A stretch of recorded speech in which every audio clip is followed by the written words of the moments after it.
இந்த ப்ரெசன்டேஷன் இந்த presentation idea எங்கேருந்து வந்துச்சுன்னா நம்ம சீமான் அண்ணன்கிட்ட தான் வந்துச்சு. அவர் பிரச்சாரம் போகும்போதெல்லாம் வந்து இப்போது இந்த மாதிரி ப்ரெசன்டேஷன் போட்டு எக்ஸ்பிளைன் பண்ணுறத பார்த்தேன். ஆக்சுவலாக எனக்கு ரொம்ப பிடிச்சிருந்துச்சு, சொல்கிறதெல்லாம் கொஞ்சம் புரியுது. ஸோ இந்த ஐடியா நல்லா இருக்கே அப்படின்னு சொல்லிட்டு அந்த விதையை நான் எடுத்துக்கிட்டேன். டேய் தம்பி, முக்கியமாக உனக்குடா, ஐ லவ் யூடா. உங்களில் ஒருத்தனை இங்கே நிற்க வச்ச உங்களுக்கு நன்றி. டைரக்டாக மேட்டருக்கு வரேன். ஸோ எதுக்கு லைக்? என்னம்மா? எனக்கு ஏதோ கேட்கல.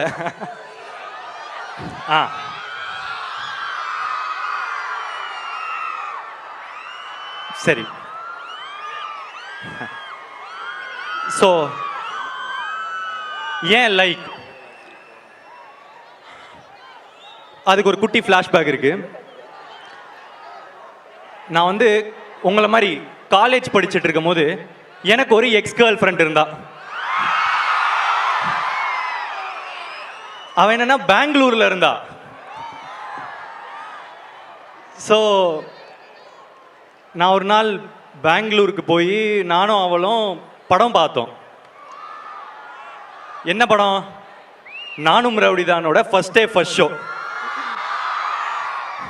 பார்த்துட்டு நாங்கள் பயங்கரமாக என்ஜாய் பண்ணோம்.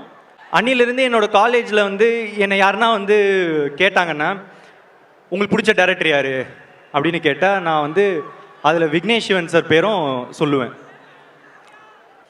ஸோ என்னை வந்து எனக்கு ரொம்ப பிடிச்ச டைரக்டர் யார் அப்படின்னு கேட்டால் அன்றைக்கி எப்போவுமே நான் வந்து விக்கி ப்ரோ பேரும் வந்து சேர்த்து தான் சொல்லுவேன். அந்த மாதிரி ஒரு டைரக்டர் தான் எனக்கு. இப்போ எனக்கு லவ் டுடே முடிச்சிட்ட பிறகு எனக்கு ஒரு விக்கி சார்கிட்டேருந்து ஒரு கால் வந்துச்சு.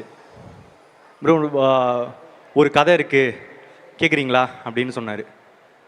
என்ன வாழ்க்கடா அப்படின்னு இருந்துச்சு. ஏன்னா நான் நினச்சி பார்த்ததில்லை. நான் போய் கட்டடிச்சுட்டு ஒரு படம் பார்த்த டைரக்டரோட இப்போ நான் ஒர்க் பண்ணுவேன். அதுவும் எனக்கு ரொம்ப பிடிச்ச டைரக்டர். அவர் கதை சொல்கிறாரு. அவர் என்ன சொல்கிறாரு, படம் வந்து 2040 நடக்குது ப்ரோ அப்படின்னு சொன்னார். எனக்கு ஃப்யூச்சரில் ஒரு படம் பண்ணணுன்னு ரொம்ப ஆசை. நான் டேரக்டராக இருக்கும் போதே ஃப்யூச்சரில் ஒரு படம் பண்ணணும் அப்படின்றதே என்னோட ஆசையாக இருந்துட்டு இருந்துச்சு. அதுக்கெலாம் கதையெல்லாம் பண்ணிகிட்டு இருந்தேன். அப்போது இது திருப்பி ஃப்யூச்சர் அப்படின்னு சொன்ன உடனே, ஏன்னா இந்தியாவில் ரொம்ப கம்மி ஃப்யூச்சரில் பேஸ் பண்ணி படம் வர்றது. சொன்ன உடனே எனக்கு வந்து சூப்பர், என்ன வாழ்க்கடா அப்படின்னு இன்னொரு தடவை இருந்துச்சு. அப்போ கதை நரேஷனில் சொல்கிறாரு, இங்கே எனக்கு என்ன யாரும் இல்லையே பாட்டு வருது ப்ரோ அப்படின்னாரு. என்ன வாழ்க்கடா அப்படின்னு மூணாவது தடவை ஆகுது. ஏன்னா அந்த பாட்டு திரும்ப நான் அந்த சொன்னல அதே காதலி, அந்த காதலிக்காக நான் வந்து பாடின பாட்டு ப்ரோ அது. அதாவது நம்ம சிங்கிங் ஸ்கில்ஸை வந்து வெளியே காட்டுவோம்ல, அந்த மாதிரி வந்து காமிச்சு அவளை இம்ப்ரெஸ் பண்ணுற. அவளும் இம்ப்ரெஸ் ஆனால் நான் இப்போ பாடினேன்னா நீங்கள் கண்டிப்பாக இம்ப்ரெஸ் ஆக மாட்டீங்க. ஸோ அந்த பாட்டுக்கு திருப்பி நம்ம ஹீரோவா அப்படின்னு நினைக்கும் போது அங்கேயே நான் இந்த படம் பண்ணணும் அப்படின்னு வந்து முடிவு பண்ணிட்டேன். இருந்தாலும் சரி ஓகே ஃபுல்லாக கேட்குற மாதிரி நடிச்சிருவோம் அப்படின்னு சொல்லிட்டு அவர் சொல்கிற வரைக்கும் சொன்னார். சொல்லி முடிச்சிட்ட பிறகு இந்த படம் பண்ணுறது அப்படின்றது வந்து ரொம்ப ஃபிக்ஸ் ஆகிட்டோம். அதை தாண்டி அனிருத் ப்ரோ மியூசிக் அப்படின்னு வந்து சொன்னார். எனக்கு முன்னாடியே தெரியும் விக்கி ப்ரோனா அனிருத் ப்ரோ தானே அப்படின்னு சொல்லிட்டு அதில் எனக்கு முன்னாடியே ஒரு சந்தோஷம்தான், எப்படி இருந்தாலும் அனிருத் ப்ரோ மியூசிக் இருக்கும் அப்படின்னு சொல்லிட்டு இருந்தேன். இப்போ என்னென்னா அனிருத் அப்படின்ற ஒருத்தரோட இந்தியாவில் இருக்கிற எல்லாருக்குமே ஒர்க் பண்ணணும்னு ஆசை. நானும் இந்தியன் தானே, எனக்கு ஆசை இருக்கும்ல. ஸோ எனக்கு அந்த ஆசை வந்து நிறைவேற்றிச்சு இந்த லைக் படம். Thank you bro, thanks for working with me. And நான் அவரோட டேலண்ட்டை வந்து அதான் நான் சொன்ன மாதிரி இந்தியாவுக்கே வந்து தெரியுங்க. ஆனால் நான் அதை தாண்டி ஒரு விஷயம் பார்த்தேன். அவர் ரொம்ப க்யூட்டு. ஆக்சுவலாக க்யூட்டாக இருக்கிறவங்கெல்லாம் நல்லவங்களாக தெரிவாங்க அப்படின்றது இப்போது ட்ரெண்டாக இருக்கலாம். ஆனால் எனக்கு நல்லவங்களாம் ரொம்ப க்யூட்டாக தெரியுவாங்க. அதில் நீங்கள் பயங்கர க்யூட்டு ப்ரோ. எனக்கு ரொம்ப நல்லவராக நீங்கள் தெரியுறீங்க. எனக்கு இந்த ஒரு நல்ல பர்சனோட எனக்கு இன்னும் நிறைய படங்கள் பண்ணணும் அப்படின்றத தாண்டி இல்லை, எனக்கு உங்களோட நிறைய டைம் ஸ்பெண்ட் பண்ணணும்னு ஆசையாக இருக்குது. அண்ட் அதுக்கு ஒரு ஆப்பர்ச்சுனிட்டி எப்போனா கிடைக்கும்னு நான் நினைக்கிறேன். Like I want to spend more time with you. And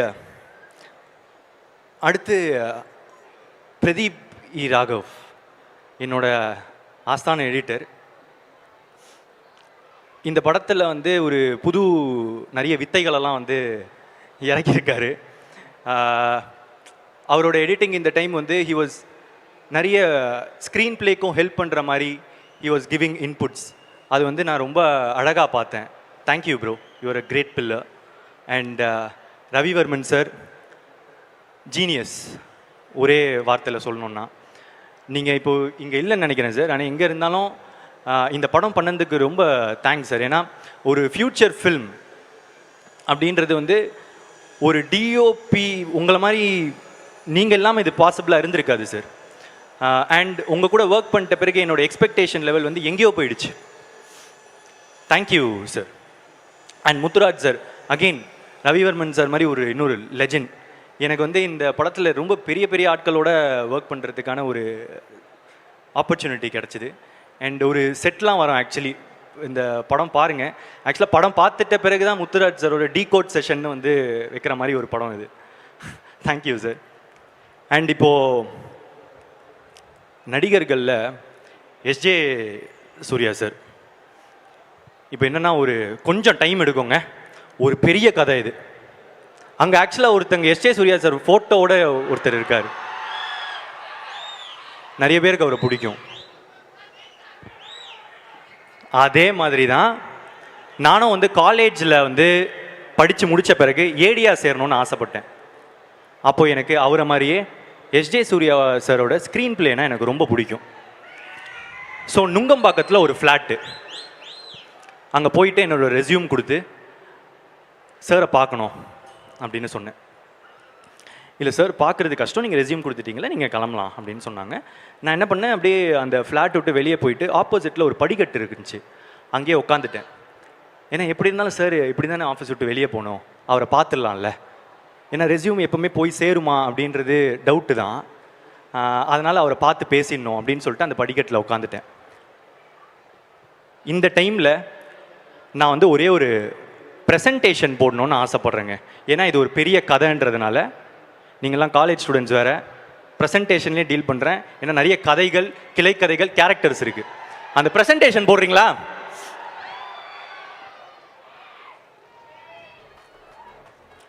இப்போ அடுத்த ஸ்லைடுக்கு போங்க.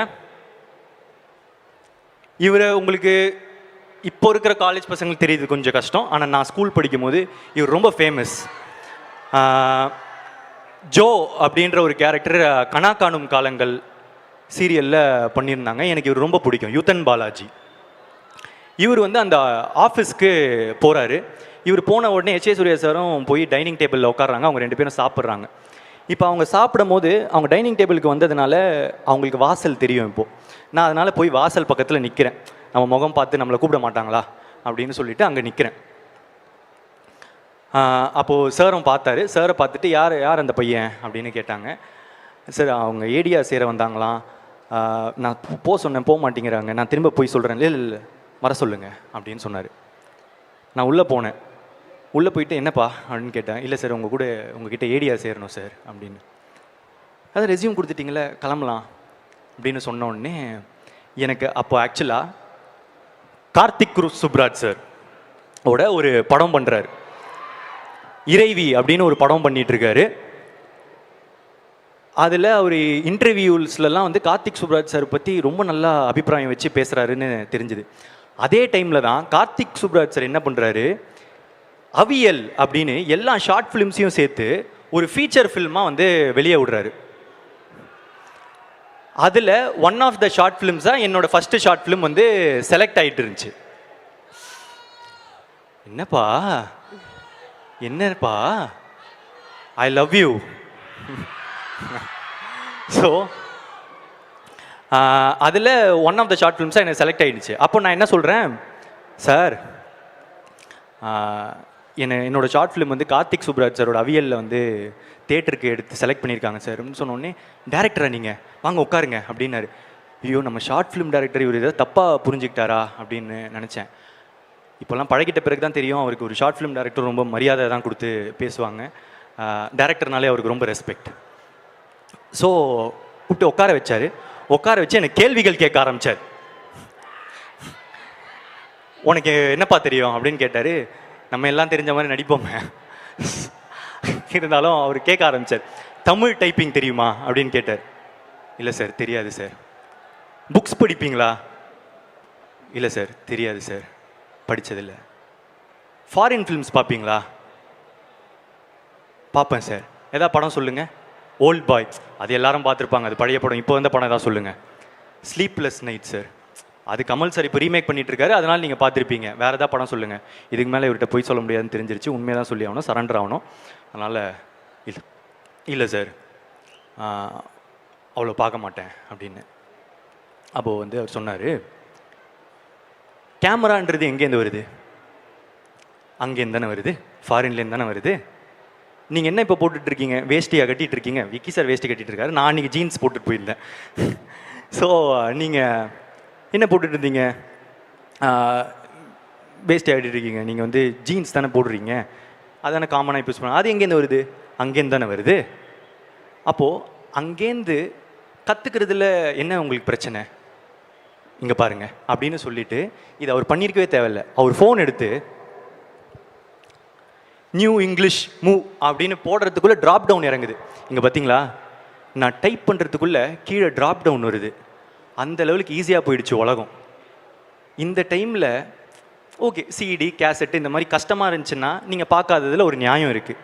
இவ்வளோ ஈஸியாக இருக்கும் போது நீங்கள் அந்த எஃபர்ட் போடலன்னா தப்பு இல்லையா? சொல்லுங்கள், தப்பு இல்லையா அப்படின்னு கேட்டார். தப்பு தான் சார். உங்களுக்கு என்ன வயசாகுது? 21 வயசு. போய் எல்லாத்தையும் கற்றுட்டு வாங்க. சரி கற்றுக்கிட்டா சேர்த்துப்பீங்களா? கற்றுக்கிட்டு வாங்க அப்படின்னு சொன்னார். அங்கேருந்து கீழே போனேன். கீழே போனால் யுத்தன் பாலாஜி வராரு. வந்துட்டு அன்றைக்கி என்கிட்ட ஒரு 4 வார்த்தை நல்லதாக சொன்னார். என்ன சொன்னாருன்னு எனக்கு அவ்வளோ ஞாபகம் இல்லைங்க, ஆனால் நல்லதாக சொன்னார்.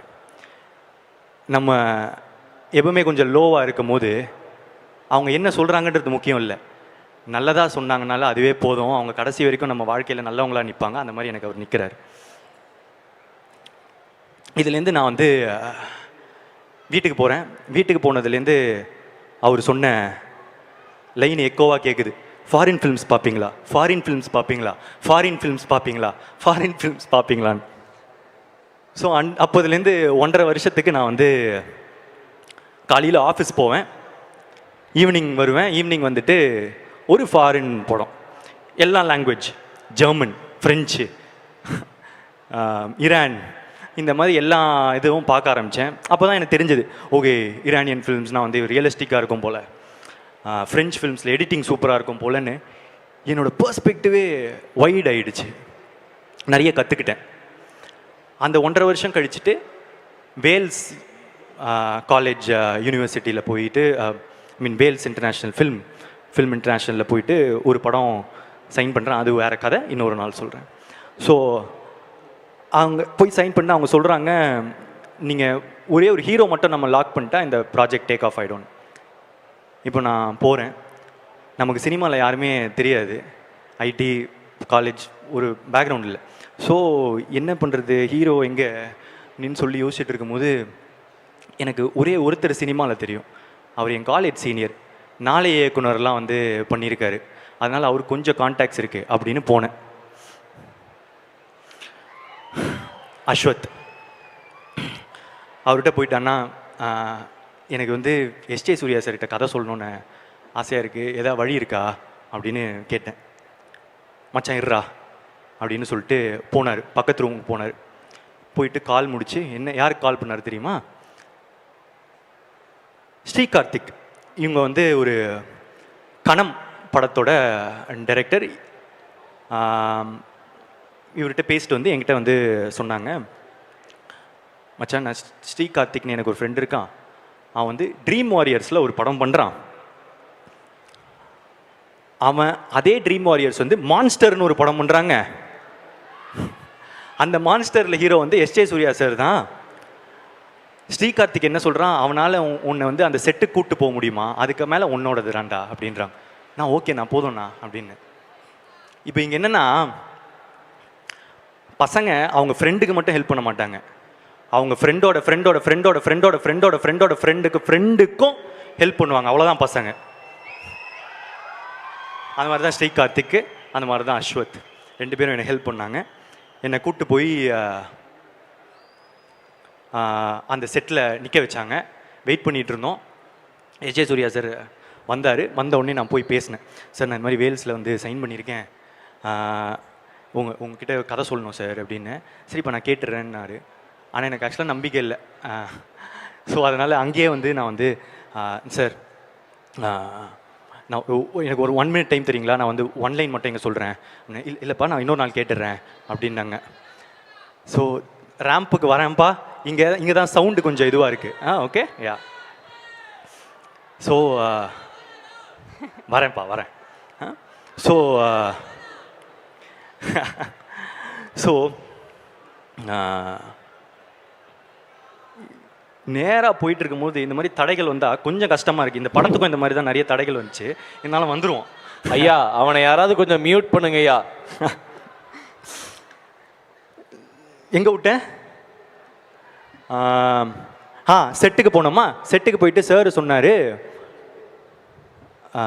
நான் உங்கள் கதை கேட்குறேன்ப்பா அப்படின்னாரு. நான் வந்து சார் ஒரே ஒரு நிமிஷம் சார், நான் வந்து 1 லைன் மட்டும் சொல்லிடுறேன். இல்லைப்பா நான் கேட்குறேன் சார் ஒரு நிமிஷம் சார், நான் 1 லைன் மட்டும் சொல்லிடுறேன் சார். சொல்லும் போது இங்கே பின்னாடி அஸ்வத்துக்கும் ஸ்ரீகார்த்திக்கும் ஒரே ஒரு மாதிரி ஆகுது, என்னடா அவனை கூப்பிட்டு வந்து ஒரு மாதிரி பண்ணிகிட்டு இருக்கான்னு. ஆனால் இப்போ என்னென்னா, வாய்ப்பு வந்து எப்போனா தான் ஒரு தடவை கிடைக்கும், அதை மிஸ் பண்ணிட்டா திருப்பி கிடைக்குமான்னு தெரியாது. அதனால் ஃபுல் எஃபர்ட் போட்டுருணும்.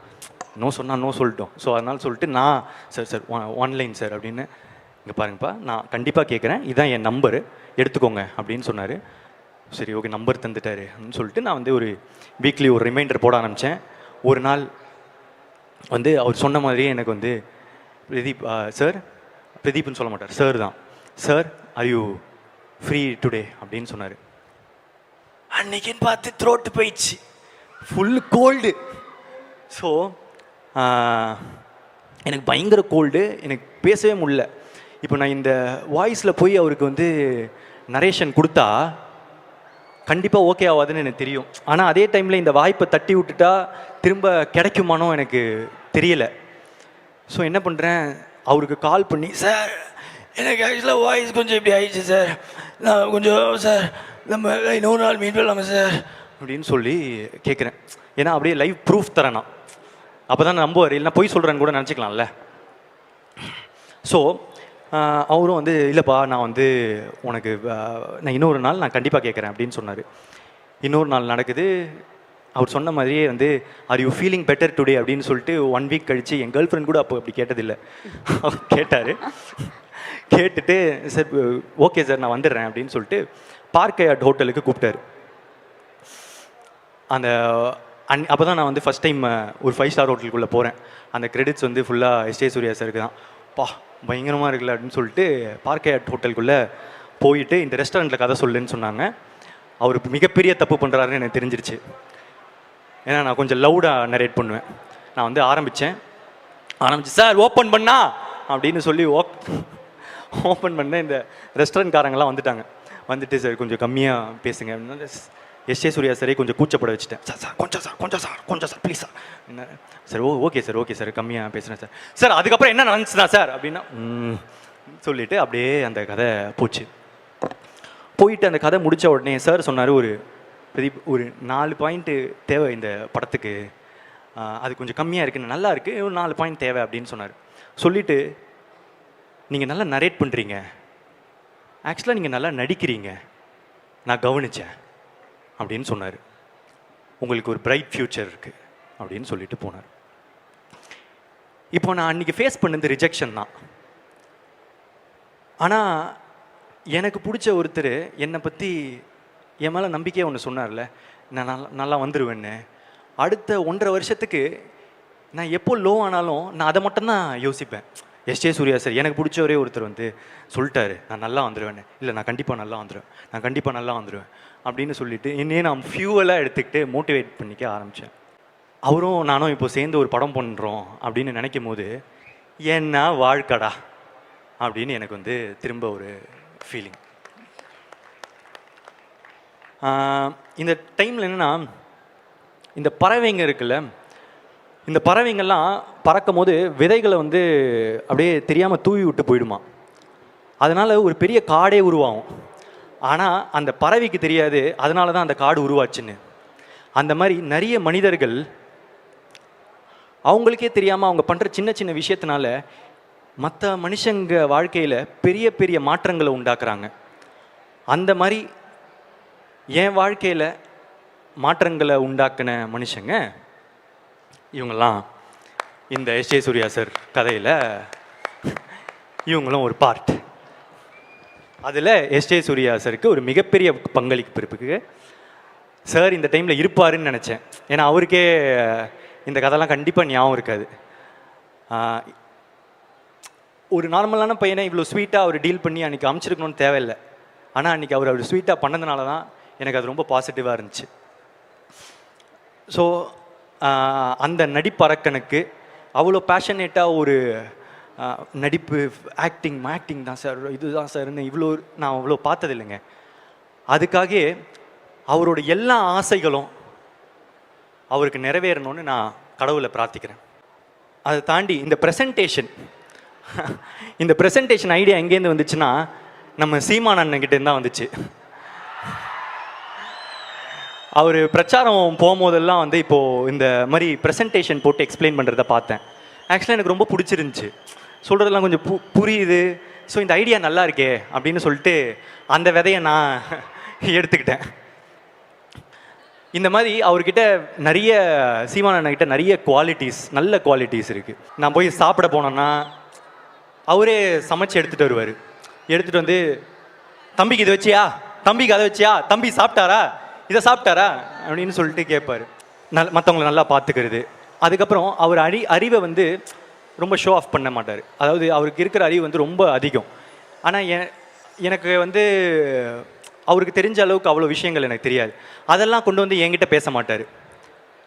அதே மாதிரி அரசியல்லேருந்து யாருன்னா வந்தாங்கன்னா அவங்கக்கிட்ட போய் சினிமா பேச மாட்டார். யார்கிட்ட என்னென்ன பேசணுமோ அதை மட்டுமே பேசுவார். அது ஒரு பயங்கரமான குவாலிட்டி. அதை நான் அவர்கிட்டேருந்து அப்சர்வ் பண்ணேன். அதை நான் யூஸ் பண்ணணும்னு நான் நினைக்கிறேன்.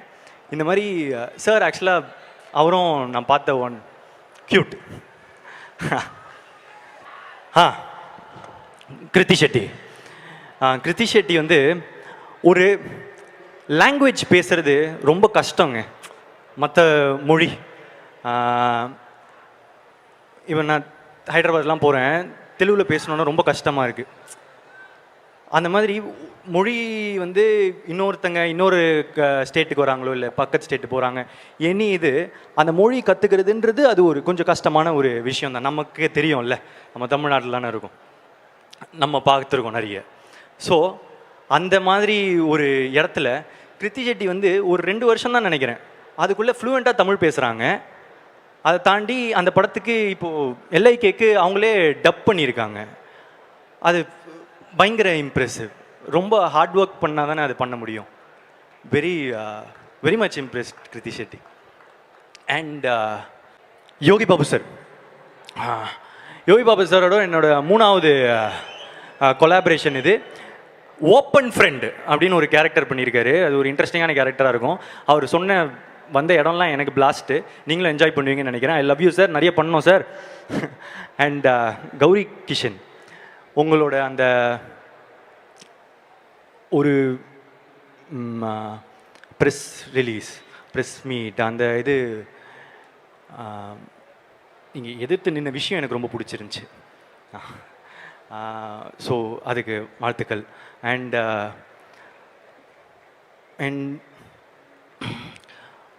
ரொம்ப நல்லா நடிக்கிறீங்க. இதை தாண்டி Malavika ma'am, Anandraj sir, VTV கணேஷர், Sara sir, Sunil Reddy sir, Rangaraj Pandey sir, Prasanth Rangaswamy bro, Abhishek Raja brother, Deepika, Riya Suman, Ezhilarasan, Albert, Kaathu Karuppu, அதுக்கப்புறம் நிறைய யூடியூபர்ஸ், நிறைய இன்ஃப்ளூயன்சர்ஸ், கேமியோ பண்ண Mysskin sir, love you sir. அதுக்கப்புறம் நான் ஷார்ட் ஃபிலிம் நடித்த அமிர்தா ஐயர், திரும்ப அவங்களோட நடித்த ரொம்ப சந்தோஷம். என்னோட ஸ்டைலிஸ்ட் பிரவீன் ராஜா, ஜெயக்குமார், ஃபியூச்சர் படத்துக்கு ரொம்ப important. And Peter Hein sir, thanks sir என்னை உரிச்சதுக்கு. விஎஃப்எக்ஸ் மேங்கோ போஸ்ட், நீங்கள் ரொம்ப இம்பார்ட்டன்ட் பில்லருங்க இந்த படத்துக்கு. I think thank you so much. And dance masters, Baba Bhaskar sir, Sandy master, Jani master, Sathish master, Suren master, Anusha master, Sakthivel master, thank you thank you. And என்னோட team Ramesh, Prasanth, Akshi, Pavithra, MS, Sekar, thank you so much. அதுக்கப்புறம் என்னோட producers Lalit sir, Nayanthara ma'am, Vicky bro. இந்த படத்துக்கு ப்ரொடக்ஷன் ஆக்சுவலாக கஷ்டங்க. ஏன்னா ஃப்யூச்சர்ன்றதுனால நிறைய செலவு இருக்கும். என்னோட ப்ரொடியூசர்ஸோட எஃபர்ட் இல்லைன்னா ரொம்ப கஷ்டம். நிறைய கோத்ரூ பண்ணியிருக்காங்க இந்த படத்துக்காக. ஏன்னா இந்த 3 இயர்ஸாக மார்க்கெட் ஷிஃப்ட்டு அது இதுன்னு ஒரு whole journey industry has win through. And இது இப்போது வந்திருக்குன்னா கண்டிப்பாக thank you so much to my producers. அதை தாண்டி இப்போது லைக் பற்றி நான் ஒன்று சொல்லணும்னு நினச்சேன். ஆக்சுவலாக அந்த நேற்று தெலுங்கு ப்ரெஸ் ரிலீஸில் ஏஐ யூஸ் பண்ணி ஒன்று பண்ணேன். அதுவும் பண்ணலான்னு பார்த்தா எனக்கு கொஞ்சம் இன்டர்நெட் கொஞ்சம் கம்மியாக இருக்குது. ஸோ டேரெக்டாக சொல்லிடுறேன். ஏன்னா யூஸ்வலாக எனக்கு வந்து இந்த ஜென்சிக்கு அட்ராக்ட் பண்ணுற மாதிரி படம் பண்ணுறீங்க அந்த மாதிரி சொல்லுவாங்க. நான் எப்போவுமே யோசிப்பேன், நான் எல்லா விதமான தரப்பான மக்களுக்கு ஏற்ற மாதிரி படங்கள் தானே அப்படின்னு யோசிப்பேன். ஆனால் ஆக்சுவலாக இந்த படம் இந்த ஏஐ பேஸ் பண்ணி இந்த மாதிரி டெக்னாலஜி ஃப்யூச்சர் அப்படின்றதுனால இன்னும் ஜென்சிக்கும் ஜென் ஆல்ஃபாவுக்கும் இன்னும் கொஞ்சம் பிடிச்ச மாதிரி படமாக இருக்க வாய்ப்பு இருக்குது. அண்ட் இது ஏஐ இப்போ நம்ம எல்லாத்துக்கும் ChatGPT யூஸ் பண்ணுறோம்ல, அதை சொல்கிறது தான் இப்போ நம்புகிறோம். ஸோ 2040 இது நடந்தால் எப்படி இருக்கும் அப்படின்றது தான். ஸோ இது என்னடா கொஞ்சம் ஃபார்வர்டாக இருக்கே, நமக்கு புரியுமா அப்படின்ற ஏரியா இருந்துச்சுன்னா, இதோட ட்ரீட்மெண்ட் வந்து நல்ல கமர்ஷியலான விக்கி ப்ரோ ஸ்டைலில் இருக்கிற ஒரு படம். அவர் படத்தில் என்ன இருக்கும்? லவ் இருக்கும், காமெடி இருக்கும், சாங்ஸ் இருக்கும். அவங்க combination Anirudh bro and Vicky bro songs இருக்கும். அது எல்லாமே இந்த படத்தில் இருக்குது. இந்த படத்தில் நானும் இருக்கேன் அவர் ஸ்டைலில். I have acted in it. எனக்கு இந்த படம் ஒரு புது முயற்சி, ஒரு புது கதை. உங்களுக்கு எல்லாருக்கும் பிடிக்கும்னு நான் நம்புகிறேன். Thank you so much. இதை தாண்டி லாஸ்ட்டாக ஒரே ஒரு விஷயம். எப்பவுமே நான் என்னோடய ஃபேன்ஸ் அப்படின்னு சொல்கிறதுக்கு வந்து கொஞ்சம் கூச்சப்படுவேன்.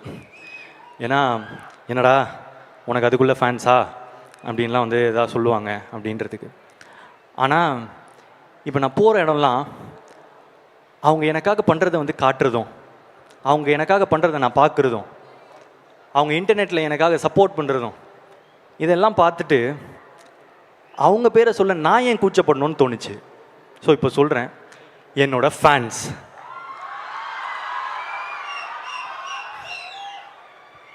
உங்கள் எல்லாருக்கும் ரொம்ப நன்றி. நீங்கள் இல்லாமல் நான் இல்லை. I love you so much. டேய் தம்பி, முக்கியமாக உனக்குடா, ஐ லவ் யூடா.